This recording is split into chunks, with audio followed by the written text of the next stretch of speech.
1898 കൊടുങ്ങല്ലൂരിൽ ജനിച്ച് 1945 ഈ ലോകത്തോട് വിട പറഞ്ഞ മുഹമ്മദ് അബ്ദുറഹ്മാൻ സാഹിബ് തൻ്റെ ജീവിതത്തിൻ്റെ 25% പരം ആയുസ് ബ്രിട്ടീഷ് കാരാഗ്രഹത്തിൽ അടക്കപ്പെട്ട മുഹമ്മദ് അബ്ദുറഹ്മാൻ സാഹിബ് സ്വാതന്ത്ര്യത്തോടുള്ള അടങ്ങാത്ത അഭിവാഞ്ഛയുടെ ഭാഗമായി ഇന്റർമീഡിയറ്റ് പഠനത്തിന് ശേഷം സ്വാതന്ത്ര്യ സമര പോരാട്ടത്തിന്റെ വീതിയിലേക്ക് എടുത്തുചാടി തൻ്റെ കുടുംബ സ്വത്ത് വിറ്റുകൊണ്ട് അൽ അമീൻ എന്ന പത്രം കോഴിക്കോട് സ്ഥാപിച്ചുകൊണ്ട് സ്വാതന്ത്ര്യത്തിനായുള്ള നിരന്തരമായ പോരാട്ടത്തിന് മലബാറിലെ പലശതം മനുഷ്യരെ സജ്ജമാക്കുന്നതിന് ശ്രദ്ധേയമായ സേവനമർപ്പിച്ചുകൊണ്ട് കോഴിക്കോട് കൊടിയത്തൂരിന്റെ മണ്ണിലേക്ക് സ്വാതന്ത്ര്യ സമര പ്രക്ഷോഭത്തിന്റെ ഭാഗമായി ജനങ്ങളെ ബോധവൽക്കരിക്കാൻ കൊടിയത്തൂരിന്റെ മണ്ണിലേക്ക് എത്തി.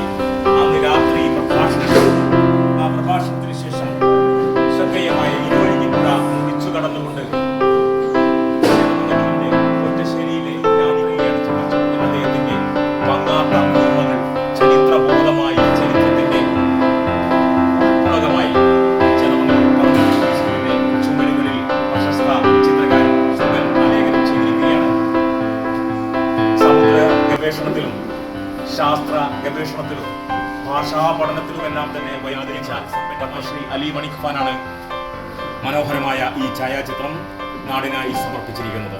ഇന്ത്യൻ സ്വാതന്ത്ര്യത്തിലെ മലബാർ സിംഹം മുഹമ്മദ് അബ്ദുറഹ്മാൻ സാഹിബ് സമരവഴിയിൽ നമ്മുടെ ഗ്രാമങ്ങളിലൂടെ സഞ്ചരിക്കുകയാണ്. ഇനി ഇത് വരും തലമുറയുടെ മനസ്സിലൂടെ മുഹമ്മദ് അബ്ദുറഹ്മാൻ സാഹിബ് നിരന്തരമായി ആവേശമായി പ്രോജ്വലമായ ചരിത്രബോധമായി സഞ്ചരിക്കും. അതിനായി ഈ ചിത്രം പ്രയോജനപ്രദമാവട്ടെ.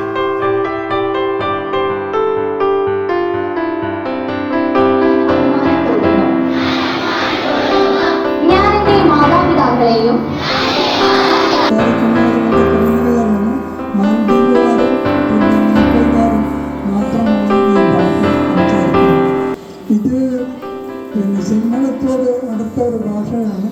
സിംഹളത്തിൻ്റെ വാക്കുകൾ കുറേ അധികമുണ്ട്. അങ്ങനെ മലയാളവുമായിട്ട് കുറേ ബന്ധമുണ്ട്. ഇപ്പോൾ നമ്മൾ ഈ കേരളവുമായി ബന്ധപ്പെട്ട്